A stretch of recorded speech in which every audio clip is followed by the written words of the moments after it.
పవన్ కళ్యాణ్ గారి కెరీర్ లో ఎన్నో హిట్లు ఉండొచ్చు, కానీ గబ్బర్ సింగ్ క్రియేట్ చేసిన ఇంపాక్ట్ మాత్రం ఎప్పటికీ ఒక స్పెషల్. ఒక హిందీ సినిమాని తెలుగు నేటివిటీకి తగ్గట్టుగా మార్చి బాక్సాఫీస్ ను షేక్ చేసిన ఘనత డైరెక్టర్ హరీష్ శంకర్ది. ఇప్పుడు అదే కాంబోలో ఉస్తాద్ భగత్ సింగ్ వస్తుందంటే అంచనాలు ఏ రేంజ్ లో ఉంటాయో ప్రత్యేకంగా చెప్పక్కర్లేదు. కానీ ఈ సినిమా అనౌన్స్ చేసినప్పటి నుంచి ఒకటే రూమర్, ఇది తమిళ మూవీ అయిన తెరీకి రీమేక్ అని. విజయ్ హీరోగా వచ్చిన తెరీ మూవీ ఒక సెన్సేషనల్ హిట్.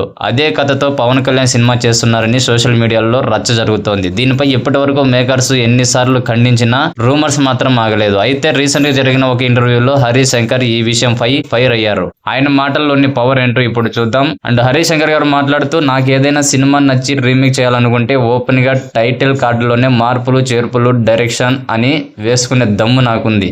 గబ్బర్ సింగ్ విషయంలో నేను అదే చేశాను. తెలుగు సినిమా చరిత్రలో అలాంటి టైటిల్ కార్డు వేసిన మొట్టమొదటి డైరెక్టర్ని నేనే. ఆ కార్డు చూసి రాజమౌళి గారు కూడా ఫోన్ చేసి అప్రిషియేట్ చేశారు. ఒకవేళ ఉస్తాద్ భగత్ సింగ్ నిజంగానే రీమేక్ అయితే కథ, మాటలు, దర్శకత్వం అని నా పేరు ఎందుకు వేసుకుంటాను అని సూటిగా ప్రశ్నించారు. అంతేకాదు హరీష్ శంకర్ ఒక ఇంట్రెస్టింగ్ పాయింట్ ను కూడా ఇక్కడైతే రైజ్ చేశారు. పోలీస్ కథలన్నీ దాదాపు ఒకేలా ఉంటాయి. విలన్లను ఫేస్ చేయడం, యాంటీ సోషల్ ఎలిమెంట్స్ మీద ఫైట్ చేయడం కామన్.